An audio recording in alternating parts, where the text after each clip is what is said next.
Hello friends, Kautilya academy Jabalpur के YouTube channel में आपका स्वागत है। पिछले लेक्चर में हमने हड़प्पा सभ्यता की खोज, नामकरण, उसके भौगोलिक विस्तार व उसकी विशेषताओं के बारे में जाना था और आज के इस लेक्चर में मैं हड़प्पा सभ्यता की राजनीतिक स्थिति, सामाजिक स्थिति, आर्थिक स्थिति, धार्मिक स्थिति व कला व संस्कृति पर प्रकाश डालने जा रहा हूँ। इससे जुड़े हुए प्रश्न अक्सर विभिन्न प्रतियोगी परीक्षाओं, विशेषकर मध्य प्रदेश राज्य सेवा परीक्षा एवं व्यापम की परीक्षाओं में पूछे जाते रहे हैं। तो आइए दोस्तों, हम देखते हैं कि हड़प्पा सभ्यता के समय राजनीतिक स्थिति क्या थी। तो इस विषय में यह कहा जाता है कि हड़प्पा सभ्यता का शासन का स्वरूप क्या था, यह निश्चित नहीं है, क्योंकि हम हड़प्पाई लिपि को अभी तक पढ़ नहीं पाए हैं। चूँकि हड़प्पा सभ्यता का इतिहास पुरातात्विक साक्ष्यों के आधार पर लिखा गया है और हम लिपि पढ़ नहीं पाए हैं, इसलिए हमें यह पता नहीं पड़ता है कि वहाँ पर शासन का स्वरूप क्या है। तब भी कुछ विद्वानों ने, जैसे कि एक विद्वान पिगट ने पुरातात्विक साक्ष्य के आधार पर यह अनुमान व्यक्त किया था कि वहाँ पर एक धर्म आधारित शासन था, लेकिन बाद में विद्वानों ने इस मत को अमान्य करार दिया, क्योंकि हमें हड़प्पा सभ्यता के किसी भी स्थल से मंदिर के अवशेष प्राप्त नहीं हुए हैं। इसी तरह अनेक विद्वानों ने विभिन्न मत यहाँ के शासन स्वरूप के विषय में दिए, लेकिन ये सभी मत अमान्य हैं और जो सर्वाधिक मान्य मत है वह विद्वान R.S. शर्मा का है। तो R.S. शर्मा ने यह कहा था कि संभवतः इस सभ्यता में एक केंद्रीकृत शासन था जिस पर वणिक वर्ग का प्रभाव ज़्यादा था। इसलिए यदि दोस्तों हड़प्पा सभ्यता पर की राजनीतिक स्थिति पर कोई प्रश्न आता है तो आप कह सकते हैं कि यहाँ की राजनीतिक स्थिति का स्वरूप निश्चित नहीं था, लेकिन यदि आता है कि संभवतः वहाँ पर किस तरह का शासन था, तो आप निश्चित रूप से कह सकते हैं कि संभवतः वहाँ पर एक केंद्रीकृत शासन था जिस पर व्यापारी वर्ग का प्रभाव ज़्यादा था। यानी व्यापारी वर्ग आज का जो प्रेशर ग्रुप होता है उसके तरह भूमिका अदा करता था हड़प्पा सभ्यता में। R.S. शर्मा का कहना है ये है कि हड़प्पा सभ्यता में एक रूपता देखी गई है। एक रूपता का तात्पर्य है कि इस सभ्यता के ज़्यादातर स्थलों में एक जैसा नगर नियोजन अपनाया गया है, मोहरें एक जैसी हैं और कृषि के तरीके भी एक जैसे हैं, व्यापार के तरीके भी एक जैसे हैं और समाज भी एक जैसा है।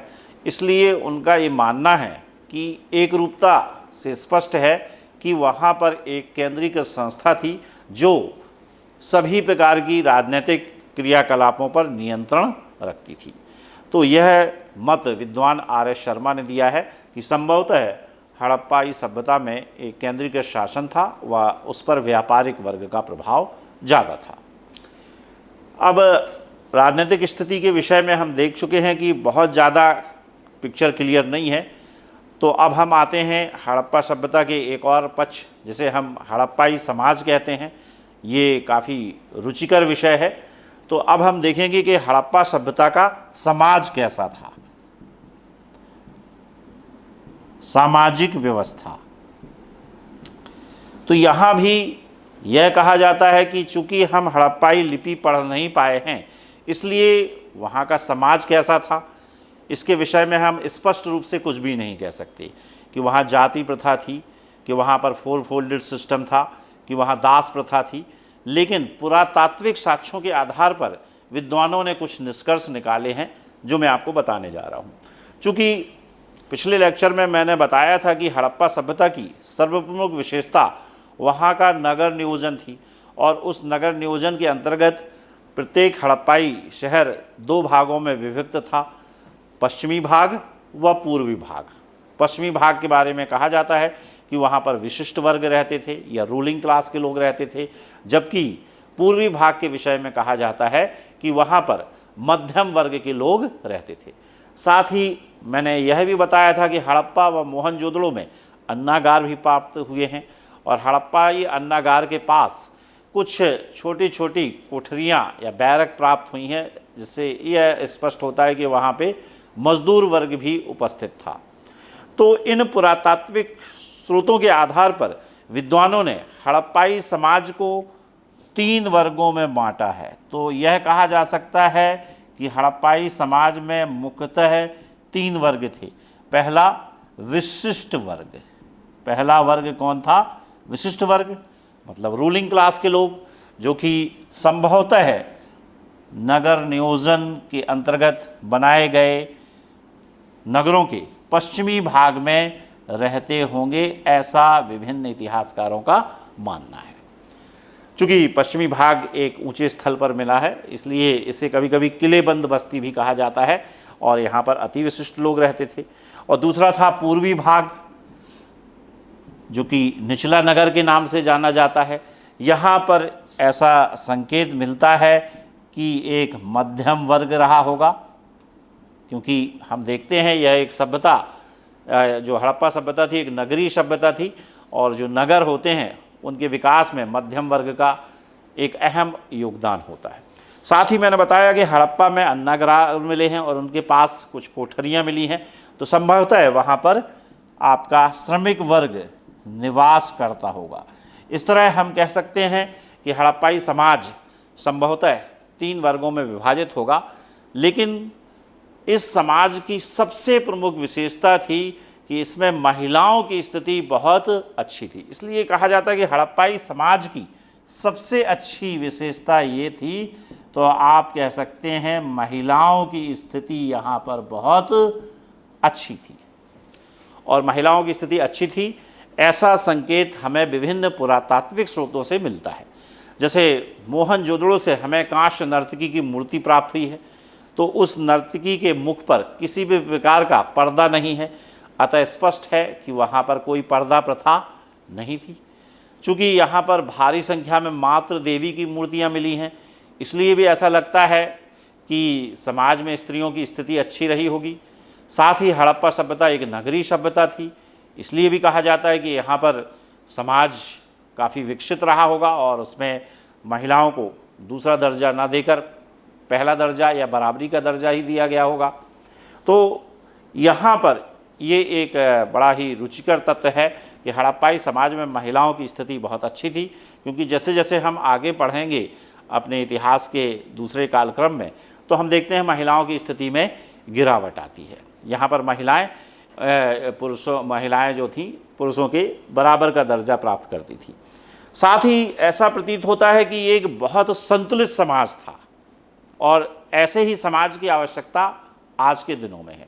तो आप ये कह सकते हैं कि हड़प्पाई समाज संभवतः 3 वर्गों में विभाजित था, और इसका जो विशिष्ट बिंदु था वो था इसमें महिलाओं की स्थिति बहुत अच्छी थी, और यह एक संतुलित समाज था। और इस समाज में किसी प्रकार की कुप्रथा, जैसे सती प्रथा है, दास प्रथा है, पर्दा प्रथा है, ये सब विद्यमान नहीं थी। अब सामाजिक व्यवस्था के बाद हम हड़प्पाई सभ्यता के एक महत्वपूर्ण पक्ष आर्थिक स्थिति पर आते हैं, क्योंकि इनकी जो आर्थिक स्थिति बहुत अच्छी थी, और हमारा आज भी प्रयास है कि हम भारत को उसी तरह बनाना चाहते हैं जैसा कि हड़प्पा सभ्यता के समय भारत था। तो आर्थिक स्थिति से जुड़े हुए प्रश्न अक्सर परीक्षाओं में भी पूछे गए हैं, और पिछले वर्ष मध्य प्रदेश पीएससी की जो मेंस की परीक्षा हुई थी उसमें 100 शब्दों में हड़प्पा सभ्यता की आर्थिक स्थिति पर प्रश्न पूछा गया था। इसके अतिरिक्त विभिन्न प्रतियोगी परीक्षाओं में भी आर्थिक स्थिति पर प्रश्न पूछे जा चुके हैं। तो इसमें जो ज़्यादातर एक क्वेश्चन बनता है कि हड़प्पा सभ्यता की आर्थिक स्थिति या अर्थव्यवस्था का मूलाधार क्या था, बैकबोन क्या था, तो आपका एक ही आंसर होगा कृषि। कुछ किताबों में व्यापार या पशुपालन का जिक्र है, लेकिन मैं आपको बताना चाहता हूं कि यह उत्तर बिल्कुल गलत है। आपसे यदि प्रश्न आए कि हड़प्पा सभ्यता की अर्थव्यवस्था का बेस क्या था, तो उसका आंसर है कृषि, और दूसरे नंबर पर यहाँ पर व्यापार था, और फिर पशुपालन का नंबर आता था। तो मैंने पहले भी बताया कि हड़प्पा सभ्यता एक नगरीय सभ्यता थी, और यह सभ्यता नगरीय क्यों बनी, क्योंकि हड़प्पा वासियों ने आवश्यकता से ज़्यादा अन्न या कृषि का उत्पादन हुआ और इस सरप्लस प्रोडक्शन ने ही इस सभ्यता को नगरीय स्वरूप में परिवर्तित कर दिया। तो हड़प्पा सभ्यता का ये मूल आधार कृषि था। अब इसमें ये कहा जाता है कि कृषि में ये किस तरह की फसलें उगाते थे, तो ये कहा जाता है कि ये रबी व खरीफ दोनों प्रकार की फसलों को उगाते थे, लेकिन ज़्यादा महत्वपूर्ण इनके लिए रबी की फसल थी। इसके बारे में हम अभी आगे चर्चा करेंगे। तो रबी की फसल में ये गेहूं और जौ उगाते थे, जबकि खरीफ की फसलों में इनके लिए सबसे प्रमुख था चावल, जिसके साक्ष्य हमें लोथल व रंगपुर से मिले हैं। चूँकि चावल के साक्ष्य कम मिले हैं, इसलिए हम मानते हैं कि खरीफ की फसल को ज़्यादा महत्व नहीं देते थे और इनके लिए ज़्यादातर महत्वपूर्ण जो फसल थी वो रबी की फसल थी। और गेहूं जौ के अतिरिक्त कपास, मटर, तिल इत्यादि की भी खेती ये करते थे। और कहा जाता है कपास को विश्व से परिचित कराने का श्रेय सिंधु वासियों को ही जाता है और बाद में यूनानियों ने इस कपास को इंडस का नाम भी दिया। अब हम आते हैं कि कृषि के लिए ये सिंचाई के किस साधनों का प्रयोग करते थे। तो यहाँ पर ये कहा जाता है कि सिंचाई के लिए ये नहरों का प्रयोग नहीं करते थे। सिंचाई के लिए ये नदियों की बाढ़ पर निर्भर थे। जून जुलाई में जब नदियों में बाढ़ आती थी और बाढ़ अपने साथ उपजाऊ मिट्टी को मैदानों पर बिछा देती थी, तब ये उस पर खेती करते थे। इसलिए ये लोग ज़्यादातर रबी की फसल उगाते थे और इनके कृषि उत्पादन के अधिशेष के कारण ही इस सभ्यता में व्यापार का जन्म हुआ और इस सभ्यता ने नगरीय स्वरूप का रूप धारण किया। अब यहाँ पर प्रश्न कभी कभी आता है कि नहरों का प्रयोग इनके लिए ज़्यादा लोकप्रिय नहीं था, फिर भी कुछ स्थानों पर नहर सिंचाई के साक्ष्य मिले हैं। तो ऐसे स्थान का नाम है अफगानिस्तान की बस्ती सरतुघई। सरतुघई में ऐसे चिन्ह मिले हैं कि ये लोग नहर से भी सिंचाई करते हैं। इसके अतिरिक्त तालाब से सिंचाई के साक्ष्य हमें धौलावीरा से मिले हैं। फिर भी आपसे यदि प्रश्न आता है कि सिंचाई के लिए इनका स्रोत क्या था, तो आपका आंसर होगा नदियों की बाढ़, और ये नहरों के प्रयोग से ज़्यादा परिचित नहीं थे। अब यहाँ पर प्रश्न उठता है कि कृषि के जो इनके साक्ष्य हैं वो हमें कहाँ से मिले हैं। तो कृषि के इनके जो बहुत अच्छे साक्ष्य हमें एक हड़प्पाई स्थल कालीबंगा से मिले हैं। तो मैंने पहले भी आपको पिछले लेक्चर में बताया था कि कालीबंगा का महत्व इस बात से है कि यहीं से हमें मालूम होता है कि हड़प्पाई कृषि करते थे, बल्कि इनका कृषि ज्ञान बहुत उन्नत था और ऐसा प्रतीत होता है कि एक साथ ये कई फसलें उगाते थे। तो कालीबंगा में हमें एक जुता हुआ खेत मिला है और उससे हमें प्रतीत होता है कि ये हल का प्रयोग करते थे और हल जो है इनका लकड़ी का बना होता था, इसलिए हमें हल के साक्ष्य नहीं मिले हैं। यद्यपि एक हड़प्पाई स्थल बनवाली से हमें मिट्टी का बना हुआ हल मिल रहा है। तो इसमें प्रश्न आया है कई बार कि हड़प्पाई कृषि के साक्ष्य हमें किस स्थल से प्राप्त होते हैं, तो आपका आंसर होगा कालीबंगा। कालीबंगा का शाब्दिक अर्थ होता है काले रंग की चूड़ियाँ, और यह स्थल वर्तमान में राजस्थान में है। इसी में प्रश्न आता है कि मिट्टी का बना हुआ हल कहाँ से मिला है, तो आपका आंसर होगा हरियाणा के हड़प्पाई स्थल बनवाली से। अब कृषि के बाद हम देखते हैं कि ये किस प्रकार की कृषि करते थे। तो इनका कृषि ज्ञान बहुत उन्नत था, लेकिन यहाँ पे एक बड़ा इंटरेस्टिंग बात है कि ये गन्ना की खेती नहीं करते। तो कई बार परीक्षाओं में पूछा गया है कि किस कृषि से इनका परिचय नहीं था, तो अभी गन्ना की कृषि से इनका परिचय नहीं था।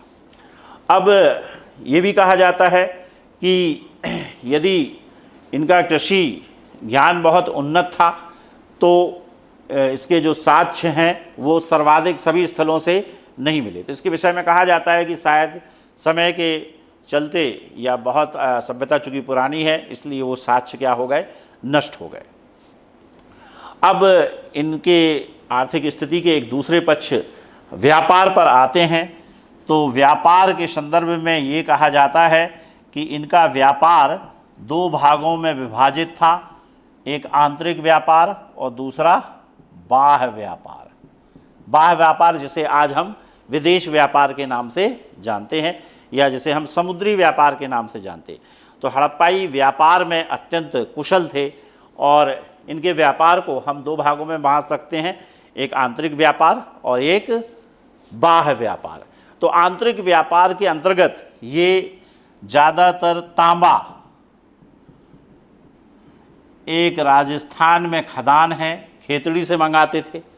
इसी तरह सोना ये आपके दक्षिण भारत से मंगाते थे। और एक पत्थर है, कीमती पत्थर है कार्नेलियन, जैसे इंद्रगोप भी कहते हैं, ये सौराष्ट्र से मंगाते थे। क्लियर। तो आंतरिक व्यापार में हम देखेंगे कि हड़प्पावासी अपने आसपास के स्थलों से क्या चीज़ें मंगाते थे। तो यहाँ पर आप कह सकते हो कि तांबा खेतड़ी की माइंस, खेतड़ी जो आपके राजस्थान में है। इसी तरह सोना दक्षिण भारत से आता है, संभवतः कोलार की जो माइंस हैं। कार्नेलियन या इंद्रगोप एक पत्थर था, ये सौराष्ट्र से आता था। इसी तरह मोहर बनाने में ये लोग सैल खड़ी का उपयोग करते थे, ये संभवतः ये राजस्थान से मंगवाते थे। तो आंतरिक व्यापार के अंतर्गत विभिन्न हड़प्पाई स्थल जो कि आपके पंजाब, राजस्थान, गुजरात, जम्मू कश्मीर में फैले थे, एक दूसरे के साथ व्यापार करते थे। अब हम व्यापार के दूसरे पक्ष बाह्य व्यापार या समुद्री व्यापार या विदेश व्यापार पर आते हैं। तो ये कहा जाता है कि इनके विदेश व्यापार के अंतर्गत घनिष्ठ व्यापारिक संबंध अफगानिस्तान, मेसोपोटामिया, ईरान इत्यादि देशों से थे। तो बाह्य व्यापार के अंतर्गत ये अफगानिस्तान से जनरली एक धातु टिन मंगाते थे। तो आपने देखा कि तांबा कहाँ से मंगा रहे हैं, खेतड़ी से, और अफगानिस्तान से क्या मंगा रहे हैं, टिन। और फिर तांबा और टिन को मिलाकर ये कांसा बनाते थे, और इसीलिए सभ्यता को हम कांस्ययुगीन सभ्यता कहते हैं। मेसोपोटामिया से ये एक कीमती पत्थर लाजवर्द मणि मंगाते थे। और यदि यह प्रश्न आता है कि इनके सबसे घनिष्ठ व्यापारिक संबंध किस देश से थे, तो आपका उत्तर होगा मेसोपोटामिया या इराक।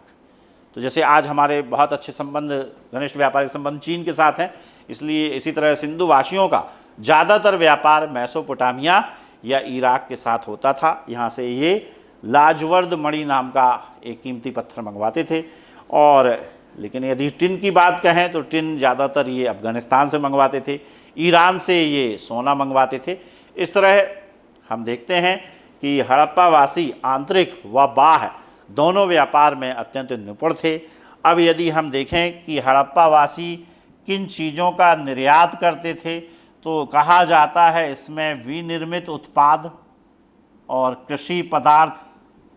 यदि निर्यात की बात करें तो ये इनके निर्यात थे, और यदि हम आयात की बात करें तो ऐसा लगता है कि कुछ कीमती पत्थर, प्रीशियस स्टोन, जैसे लाजवर्द मणि है, फिरोज़ा है, आपका कॉर्नेलियन है, ये सोना है, ये सब ये चीज़ें बाहर से मंगाते थे।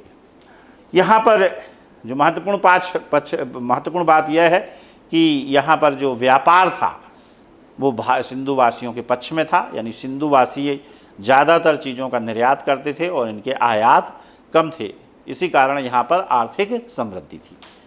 अब हम व्यापार के एक और पक्ष क्वाइंस या वस्तु विनिमय प्रणाली पर चर्चा करेंगे। तो यहाँ पर कहा जाता है कि व्यापार का जो एक पक्ष होता है, जिसे हम एक्सचेंज सिस्टम के नाम से जानते हैं, उसका सिंधु घाटी में क्या स्वरूप था। तो ये कहा जाता है कि व्यापार में जो विनिमय व्यवस्था थी वह वस्तु विनिमय प्रणाली पर आधारित थी। तो यह प्रश्न कई बार परीक्षाओं में आया है कि हड़प्पा वासियों का व्यापार किस पद्धति पर आधारित था। तो आपका आंसर होगा वस्तु विनिमय थी, अर्थात इनको अभी सिक्कों का नॉलेज नहीं था। तो ये भी प्रश्न आया है कि क्या हड़प्पा वासी सिक्के से परिचित थे या किसी करेंसी का उपयोग करते थे, तो आपका उत्तर होगा नहीं। तो हड़प्पा वासियों को सिक्कों का बिल्कुल ज्ञान नहीं था। यद्यपि ये व्यापार में सैल खड़ी से बनी हुई मोहरों का प्रयोग करते हैं, और कुछ विद्वानों ने कह दिया है कि मोहर ही सिक्के थे, जो कि पूर्णतः गलत है। मोहर का प्रयोग वास्तव में हड़प्पावासी ट्रेड मार्क के रूप में करते थे, और कभी कभी मोहरों का प्रयोग संपत्ति की पहचान के लिए किया जाता था। यानी मोहरों का प्रयोग सिक्कों के रूप में बिल्कुल नहीं होता था। ये मोहरें ट्रेड मार्क के रूप में काम करती थीं। यानी जब हड़प्पावासी बाह्य व्यापार के लिए जाते थे तो इन मोहरों को साथ लेकर जाते थे, और इन मोहरों से ये बताते थे कि हम हड़प्पाई सभ्यता से आए हुए हैं, और इसके कारण इनको अपने उत्पादों के अच्छे दाम मिलते थे। इसी तरह कभी कभी अपने मकान की पहचान या संपत्ति की पहचान के लिए भी मोहरों का प्रयोग किया जाता था। अब व्यापार के बाद हम आएंगे परिवहन के साधन। क्या परिवहन के साधन वहाँ पर मौजूद थे? तो यहाँ कहा जाता है कि हड़प्पावासी जनरली नदी मार्गों का उपयोग करते थे, यानी ये जलीय व्यापार को ज़्यादा प्रमुखता देते थे, और थल मार्ग से इनका परिवहन बहुत कम था। ऐसा इसलिए कहा जाता है क्योंकि इनकी जो बैलगाड़ी है, उसका जो पहिया है, उसका पहिया आज के पहियों के समान कमानीदार या स्पोक वाला ना होकर ठोस होता था। यानी हड़प्पावासी किस तरह के पहिए का उपयोग करते थे? ठोस पहियों का उपयोग करते थे, जिसमें केवल ऐसा एक होल होता था। सिर्फ कितना? एक ही उसमें क्या होता था? होल होता था। और इस तरह के ठोस पहिए से निश्चित रूप से इनकी बैलगाड़ी की गति धीमी पड़ जाती होगी। इसलिए कहा जाता है कि हड़प्पावासी व्यापार के लिए नदी मार्गों का उपयोग ज़्यादा करते थे, और वर्तमान में भी हमारी सरकार इस तरह के नदी परिवहन को उन्नत बनाने का प्रयास कर रही है। तो इसकी प्रेरणा स्रोत वास्तव में हड़प्पा सभ्यता है। नदी मार्गों से परिवहन करते थे, ये बात इसलिए भी कही जाती है क्योंकि जो हड़प्पा का अन्नागार है, वो मैंने आपको बताया था कि वह इनके नगर के पश्चिमी भाग में स्थित ना होकर रावी नदी के किनारे स्थित है। तो किसी भी अन्नागार या ग्रैनरी का नदी के किनारे स्थित होना ये बताता है कि ये अन्न को या कृषि पदार्थों को नावों के माध्यम से दूसरी जगहों पर निर्यात करते थे, और बैलगाड़ी का उपयोग करते थे। लेकिन बैलगाड़ी में जो पहिए थे वो ठोस थे। ऐसे ही एक ठोस बैलगाड़ी और एक ऐसे ठोस पहिए का हमें अवशेष धौलावीरा से मिला है। तो ये भी प्रश्न आता है कि ठोस पहिए का अवशेष कहाँ से मिला है? तो धौलावीरा से मिला है। अब इनकी व्यापार में एक और पक्ष है कि ये लोग अपने नगरों की पहचान के लिए साइन बोर्ड का प्रयोग भी करते थे। जैसे आज हम जबलपुर से जब हम भोपाल जाते हैं या इंदौर जाते हैं तो आपने देखा होगा एक बड़ा बोर्ड आता है जिसमें लिखा रहता है कि इंदौर शहर आपका स्वागत कर रहा है, ये जबलपुर शहर वापस कर रहा है। तो इनके नगरों के बाहर एक साइन बोर्ड लगा रहता था। ऐसा ही एक साइन बोर्ड आपको धौलावीरा में मिला है। तो ये प्रश्न कई बार आ चुका है परीक्षाओं में कि एक साइन बोर्ड जो कि नगरों की स्थिति को बताता है वो कहाँ से मिला है? तो आपका आंसर होगा धौलावीरा से। अब इनकी आर्थिक स्थिति के एक और पक्ष माप तौल पर आते हैं कि जब हड़प्पाई व्यापार उन्नत था तो क्या ये माप तौल के उपकरणों का प्रयोग करते थे? तो निश्चित रूप से ये लोग माप तौल के उपकरणों का प्रयोग करते थे, और ऐसे माप तौल के उपकरण हमें लोथल से मिले हैं। लोथल से हमें एक कांसे की छड़ बनी है। इसलिए हड़प्पावासी माप तौल से भी क्या परिचित थे। हड़प्पाई व्यापार के कुछ विशिष्ट लक्षण इस प्रकार भी हैं। जैसे मैंने आपको बताया कि इनका घनिष्ठ व्यापारिक संबंध मेसोपोटामिया अर्थात इराक के साथ था। लेकिन जब ये मेसोपोटामिया के साथ व्यापार करते थे तो कुछ मध्यवर्ती व्यापारिक केंद्रों का उपयोग करते थे।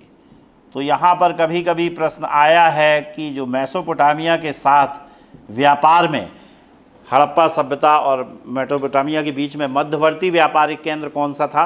तो आपका आंसर होगा दिलमुन व माकन। दिलमुन व माकन।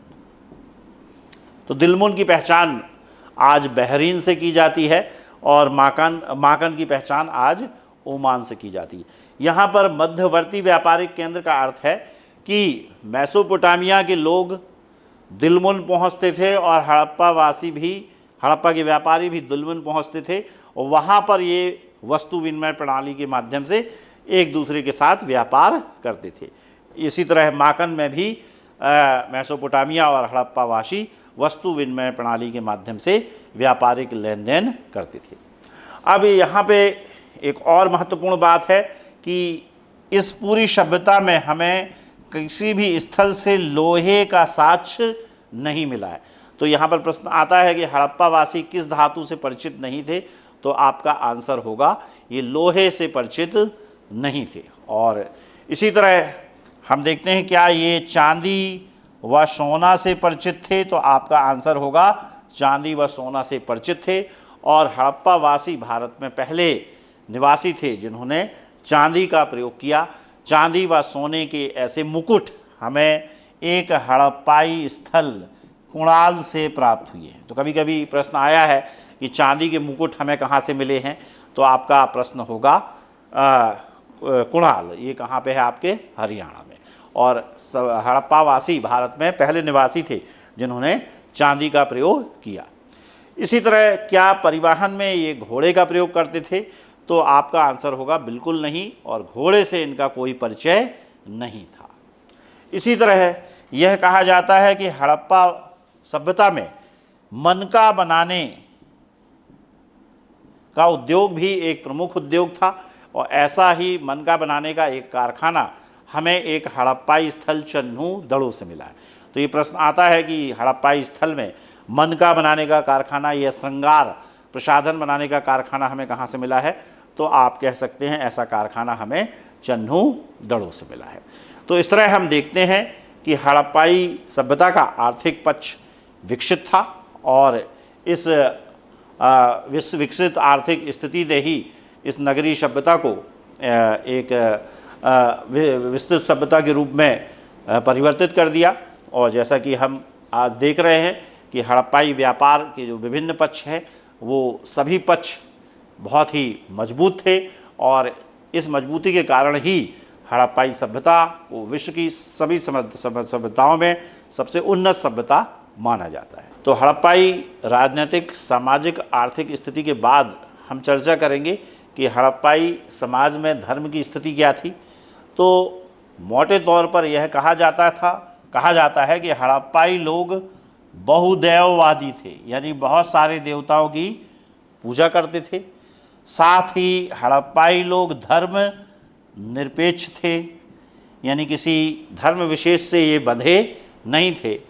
और जब हम धार्मिक स्थिति की चर्चा करते हैं तो यहाँ पे इंटरेस्टिंग बात यह है, किसी भी हड़प्पाई स्थल से मंदिर का साक्ष्य नहीं मिला है। इसलिए कहा जाता है कि हड़प्पाई धर्म व्यक्तिवादी था, मतलब लोग घरों में रहकर अपने अपने धर्म या अपने अपने इष्ट देव की पूजा करते थे, समूह में कहीं पर भी एकत्रित नहीं होते थे। क्योंकि मंदिर में यदि होते तो वहाँ पर लोग एकत्रित होते, और चूँकि मंदिर का साक्ष्य नहीं मिला है इसलिए ऐसा प्रतीत होता है कि हड़प्पाई लोग अपने घरों में रहकर ही पूजा करते थे। अब मैंने कहा कि बहुदेववादी है, अर्थात ये बहुत सारे देवताओं की पूजा करते थे। इनमें से जो सबसे प्रमुख हैं वो है मातृ देवी की पूजा। तो ये आता है कि हड़प्पाई समाज में ज़्यादातर मूर्तियाँ किसकी हैं, तो आपका आंसर होगा मातृ देवी की। और इसी कारण से कभी कभी कह दिया जाता है कि संभवतः यह समाज मातृ सत्तात्मक रहा होगा। इसके अतिरिक्त मोहनजोदड़ो से एक पशुपति शिव की मुहर मिली है। इससे ये संकेत मिलता है हमें कि ये पशुपति शिव की पूजा भी करते थे, जिसे जॉन मार्शल ने आद्य शिव कहा है। इसके अतिरिक्त ये वृक्ष पूजा के अंतर्गत पीपल के पेड़ की पूजा करते थे। तो वृक्ष पूजा के अंतर्गत जो इनका सबसे पवित्र पेड़ था वो पीपल का पेड़ था। इसी तरह ये पशु पूजा भी करते थे, और पशुओं में इनके लिए सर्वाधिक महत्वपूर्ण था तो वह था एक श्रृंगी सांड, और दूसरे नंबर पर आता है कुबड़दार बैल। तो यह प्रश्न आया है कई बार कि सिंधुवासी किस पशु की सबसे ज़्यादा पूजा करते थे, तो आपका आंसर होगा एक श्रृंगी सांड व कुबड़दार बैल।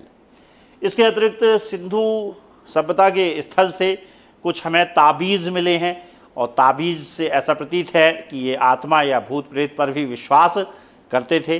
कुछ जगहों पर हमें योनियाँ भी मिली हैं, इसलिए ऐसा लगता है ये लिंग पूजा भी करते थे।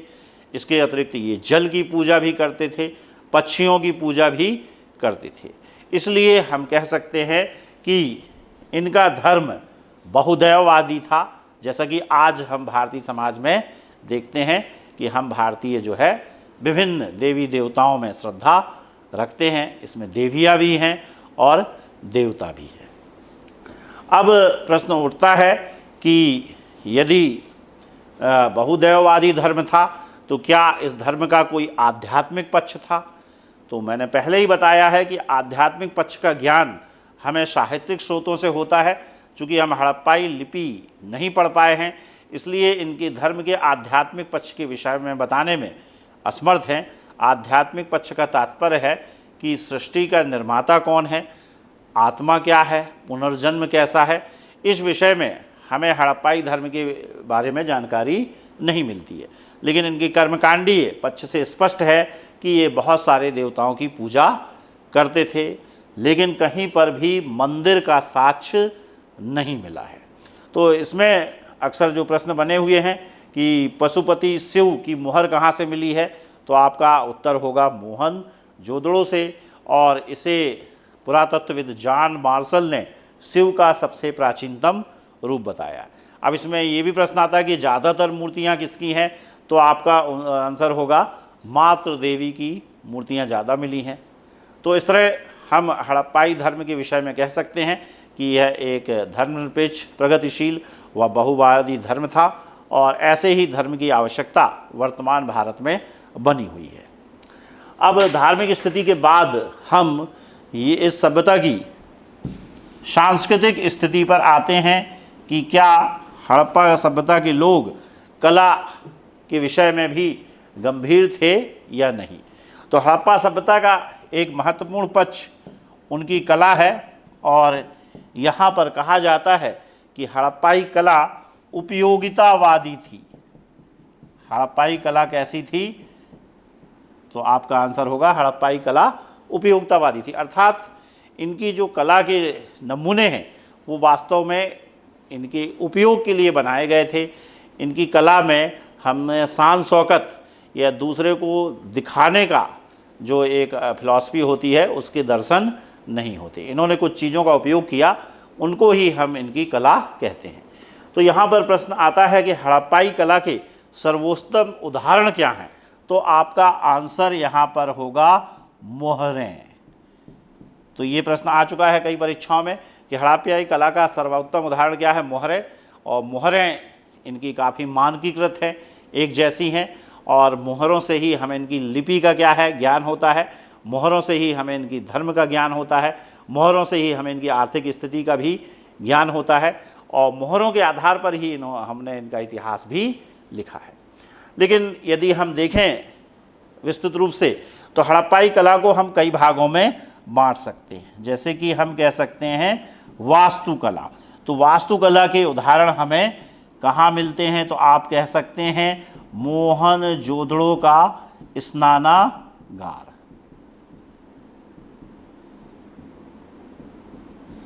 तो ये इनकी वास्तुकला का उदाहरण है। इसी तरह लोथल का बंदरगाह, तो ये भी इनकी वास्तुकला का उदाहरण है। ऐसी ही हड़प्पा का अन्नागार, तो ये इनकी वास्तुकला का उदाहरण है। तो हड़प्पावासी मूर्तिकला से भी परिचित थे, और इनकी मूर्तिकला को हम निम्न भागों में बांट सकते हैं। जैसा कि पहला भाग है पत्थर की मूर्ति, फिर दूसरा है टेरिकोटा फिगरिन। तो यहाँ पर कई बार प्रश्न आया है कि टेरिकोटा फिगरिन क्या है। तो आग में मिट्टी को तपाकर बनाई गई मूर्तियों को हम टेरिकोटा फिगरिन कहते हैं। और तीसरा है धातु की मूर्ति। धातु की मूर्ति, तो धातु की मूर्तियों में जो सबसे प्रमुख है वह है कांस्य नर्तकी की मूर्ति, जो कि मैं आपको पहले बता चुका हूँ मोहन जोदड़ो से मिला है। टेरिकोटा फिगरिन अर्थात आग में मिट्टी को तपाकर बनाई गई मूर्तियाँ, ये हड़प्पाई सभ्यता के विभिन्न स्थलों से प्राप्त हुई हैं। ऐसे ही पत्थर की मूर्तियों में एक मूर्ति आपके हड़प्पा से प्राप्त हुई है, जिसे पुरातत्वविदों ने टारसो का नाम दिया है। इसलिए कभी कभी प्रश्न आता है कि टारसो, जो कि लाल बलुआ पत्थर की बनी हुई एक मूर्ति है, कहाँ से प्राप्त हुई है, तो आपका उत्तर होगा हड़प्पा से। इसी तरह एक योगी की मूर्ति हमें मोहन जोदड़ो से मिली है। तो ये प्रश्न भी आता है कि योगी की मूर्ति कहाँ से मिली है, तो आपका आंसर होगा मोहन जोदड़ो। अब हड़प्पाई कला के एक तीसरे पक्ष शिल्प कला पर हम प्रकाश डालेंगे। तो हमने वास्तुकला के उदाहरण देखे, हमने मूर्तिकला के उदाहरण देखे, अब हम हड़प्पाई शिल्प कला के उदाहरण देखेंगे। तो शिल्प कला के अंतर्गत इन्होंने बहुत अच्छी मोहरें बनाई हैं, और मैं पहले ही बता चुका हूँ कि मोहरों का प्रयोग सिक्कों के रूप में बिल्कुल नहीं होता था। मोहरों का प्रयोग या तो ट्रेडमार्क के रूप में होता था या अपनी संपत्ति की पहचान में। इसी तरह इनकी शिल्प कला के अंतर्गत इन्होंने बहुत अच्छे मृदभांड बनाए हैं। इन्होंने बहुत अच्छे मिट्टी के बने बर्तन बनाए हैं। तो इसमें प्रश्न आता है कि हड़प्पाई मृदभांडों को हम किस नाम से जानते हैं, तो इनके मृदभांडों को हम काले व लाल मृदभांड के नाम से जानते हैं। तो यह प्रश्न आ चुका है कि हड़प्पाई किस तरह के मृदभांडों का उपयोग करते थे, तो आपका आंसर होगा काले व लाल। काले व लाल मृदभांड का अर्थ है कि लाल रंग के बैकग्राउंड पर इन्होंने काले रंग से कुछ चित्रकारी की है, कुछ ज्यामितीय चिन्ह इन्होंने बनाए हैं। तो इस तरह इनकी शिल्प कला का एक उदाहरण मृदभांड कला है। इसके अतिरिक्त ये खिलौने बनाने में भी अत्यंत निपुण थे, और इस तरह के खिलौने हमें चन्नू दड़ो व दाइमाबाद से मिला है। तो कांसे का बना हुआ एक रथ हमें दाइमाबाद से मिला है, जिसमें एक व्यक्ति बैलगाड़ी को खींच रहा है। इसके अतिरिक्त विभिन्न हड़प्पाई स्थलों से हमें खिलौने प्राप्त हुए हैं। तो इस तरह इनकी कला का एक महत्वपूर्ण पक्ष शिल्प कला भी था। इसके अतिरिक्त हड़प्पावासी चित्रकला से भी परिचित थे। तो इन्होंने अपनी चित्रकला का प्रदर्शन मृद भांडों पर किया है। इसलिए इनकी कला की एक और प्रकार चित्रकला पर भी हम प्रकाश डालेंगे। तो चित्रकला के अंतर्गत इन्होंने मृद भांडों पर विभिन्न प्रकार के चित्र बनाए हैं। जैसे कि मैंने आपको पहला बताया कि जो हड़प्पा के बर्तन हैं, मिट्टी के बने हुए बर्तन मृदभांड है, उन पर प्यासे कौवे की कहानी चित्रित है, जबकि लोथल के बर्तनों पर या मृदभांडों पर चालाक लोमड़ी की कहानी चित्रित है। इस तरह हड़प्पावासी चित्रकला में भी अत्यंत निपुण थे। इस तरह से स्पष्ट है कि हड़प्पा सभ्यता एक नगरीय सभ्यता थी, और यहाँ पर कला को भी महत्व जो है दिया गया। अब कला के बाद हम हड़प्पाई सभ्यता के एक अन्य महत्वपूर्ण पक्ष लिपि पर प्रकाश डालेंगे कि क्या हड़प्पाई लोग लेखन कला से परिचित थे। तो आपका उत्तर होगा बिल्कुल लेखन कला से परिचित थे, यानी हड़प्पाई सभ्यता के लोग लेखन कला से परिचित थे, लेकिन इनकी लिपि या लेखन कला को हम पढ़ नहीं पाए। इसलिए हम इसे माने हड़प्पा सभ्यता को हम आद्य इतिहास के अंतर्गत रखते हैं। आद्य इतिहास अर्थात प्रोटो हिस्ट्री, ऐसा इतिहास जहाँ पर लेखन कला के नमूने तो मिले हैं, लेकिन हम उसे पढ़ नहीं पाए हैं। अब हड़प्पाई लिपि के विषय में कहा जाता है कि यह एक भाव चित्रात्मक लिपि थी। तो यह प्रश्न कई बार पूछा गया है कि हड़प्पाई लिपि किस प्रकार थी। तो एक भाव चित्रात्मक लिपि थी, अर्थात इन्होंने चित्रों का उपयोग संकेत के रूप में किया है। यह आज की भांति अल्फ़ाबेटिक या वर्णमाला पर आधारित लिपि नहीं थी। यह चित्रात्मक थी, इसलिए इसमें बहुत ज़्यादा अक्षरों का प्रयोग भी हुआ है और यह कहा जाता है कि इसमें 250 से 400 अक्षरों का प्रयोग हुआ है। तो कुछ विद्वानों ने इसको पढ़ने का दावा किया है, लेकिन किसी भी विद्वान के मत को माना नहीं गया है। जैसे कि एक विद्वान आपके आई महादेवन ने इसकी एक कंप्यूटर अनुक्रमणिका बनाई थी और उन्होंने दावा किया था कि मैंने 400 अक्षरों का अर्थ निकाल लिया है, लेकिन उनके दावे को माना नहीं गया। इसी तरह एक और अन्य विद्वान एस.आर. राव ने यह दावा किया कि हड़प्पाई लिपि संस्कृत से निकली है, लेकिन वास्तव में यह लिपि सिंधु वासियों या हड़प्पा वासियों का अपना आविष्कार थी, क्योंकि मेसोपोटामिया जहाँ सर्वप्रथम विश्व में लेखन कला का आविष्कार हुआ, वो लोग अर्थात मेसोपोटामिया के लोग किलाक्षर लिपि का उपयोग करते थे और हड़प्पाई लिपि उनकी लिपि से पूर्णतः भिन्न है। इसलिए हड़प्पाई लिपि का आविष्कार हड़प्पा वासियों ने ही किया, यह उनका ही आविष्कार था और इसे अभी तक पढ़ा नहीं जा सका है। और इस लिपि के हमें उदाहरण सामान्यतः मोहरों से मिलते हैं। तो ये भी प्रश्न आता है कि हड़प्पाई लिपि को किस में लिखा गया है, तो ज़्यादातर मोहरों पर लिखा है, कहीं कहीं मृत भांडों पर भी इन्होंने लिखने का प्रयास किया है। अब हड़प्पाई लिपि को हम अभी तक पढ़ नहीं पाए हैं। उसके पीछे दो कारण है, क्योंकि इनके एक अभिलेख हैं, इनके जो अभिलेख हैं वो बहुत छोटे छोटे हैं और इनका कोई भी द्विभाषीय लेख हमें प्राप्त नहीं हो पाया, इसलिए हम दो कारणों से नहीं पढ़ पाए हैं। इनके जो लेख हैं बहुत संक्षिप्त है, पहला कारण, और दूसरा कारण है कि इनका कोई भी द्विभाषीय लेख हमें नहीं मिला है। इनका जो सबसे लंबा अभिलेख है उसमें 26 अक्षरों का उल्लेख है। तो यह प्रश्न कभी कभी आता है कि हड़प्पा सभ्यता के जो लिपि हैं उसमें सबसे ज़्यादा अक्षर किस लेख में है, तो एक लेख में है जिसमें इन्होंने 26 अक्षरों का प्रयोग किया है। इसके अतिरिक्त धौलावीरा में जो साइन बोर्ड है उसमें 10 बड़े बड़े अक्षरों का प्रयोग किया है। हड़प्पाई लिपि भाव चित्रात्मक लिपि थी और इसका एक अन्य महत्वपूर्ण पक्ष यह है कि यह लिपि दाएं से बाएं और बाएं से दाएं लिखी जाती थी। तो इसका लिखने का तरीका आज से बिल्कुल भिन्न है। आज हम लेफ़्ट टू राइट, फिर पेन को उठाते हैं, फिर लेफ़्ट टू राइट लिखते हैं। तो लेकिन हड़प्पा वासी दाएं से बाएं लिखते थे, फिर बाएं से दाएं लिखते थे, फिर दाएं से बाएं, और इस पद्धति को बोस्त्रोफैदम पद्धति के नाम से जाना जाता है। तो ये आता है कि हड़प्पाई किस तरह लिखते थे, तो इनकी जो पद्धति है उसे हम बोस्त्रोफैदम पद्धति के नाम से जानते हैं। और ऐसा विद्वानों ने ऐसा इस निष्कर्ष इस आधार पर निकाला, क्योंकि जब हम किसी चीज़ को लिखना प्रारंभ करते हैं तो हमारे शुरुआती अक्षर स्पष्ट है। तो इनकी जो विभिन्न लेख मिले हैं मोहरों पर, उनको जब हमने देखा तो हमने देखा कि इनके शुरुआती अक्षर स्पष्ट हैं, लेकिन बाद वाले अक्षर धुंधले पड़ गए हैं या उनको ठीक से नहीं लिखा गया है। इस आधार पर हमने कह दिया कि यह लिपि जो है दाएं से बाएं, बाएं से दाएं, दाएं से बाएं लिखी जाती थी और इस पद्धति को हम बोस्त्रोफैदम पद्धति के नाम से जानते हैं। अब इसके बाद हम अगले लेक्चर में चर्चा करेंगे कि हड़प्पा सभ्यता के पतन के क्या कारण रहे, हड़प्पा सभ्यता की उत्पत्ति के क्या कारण थे और हड़प्पा सभ्यता की अपनी समकालीन सभ्यताओं से किस तरह के संबंध थे।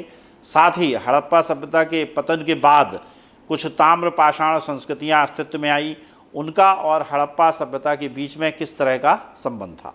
तो इस विषय पर हम अगले लेक्चर पर चर्चा करेंगे।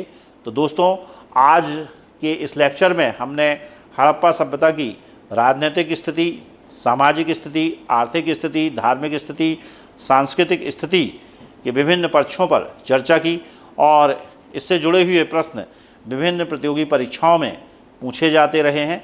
और आशा करता हूं कि मेरे इस लेक्चर से आपको हड़प्पा सभ्यता के विषय में ठोस जानकारी प्राप्त हुई होगी और इसकी सहायता से आप भविष्य में होने वाली परीक्षाओं में सही आंसर तक पहुंच सकते हैं।